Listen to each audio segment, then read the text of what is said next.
रहनुमा peoples party Faisal करीम कुंडी ने इल्जाम आयद किया कि नून लीग ने हमेशा इदारों को सियासत में धकेला। वो आज भी यही चाहते हैं। वाज़ेह कर दिया कि पीपल्स पार्टी अपने मंशूर के तहत आम इंतखाबात में हिस्सा लेगी। इत्तेहादियों के साथ मिलकर हुकूमत बनाने का भी ऐलान कर दिया। मुस्लिम लीग ने हमेशा इदारों को जो है वो सियासत में धकेला है। आज भी वो एक तासुर देना चाहते हैं कि इदारे हमारे साथ हैं, और वो ये तासुर देकर कहते हैं कि बाकी पॉलिटिकल पार्टीज इदारों के ऊपर तनकीद करना शुरू कर दे ताकि हमारा जो है हमें सेलेक्ट कर दिया जाए या हमें लाडला बना दिया जाए। पहले भी एक सिलेक्शन और एक लाडला ने इस मुल्क को इस तबाही तक हमें ले आए, या आज जो हम सफ़र कर रहे हैं। अगर आप उसी सियासत में दोबारा आना चाहते हैं और सेलेक्ट होना चाहते हैं और लाडले बनना चाहते हैं तो फिर इतनी मुश्किलात से गुजरने की ज़रूरत क्या थी?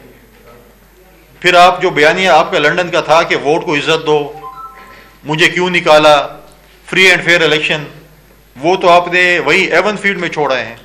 आज तो बात ही नहीं करते उसकी।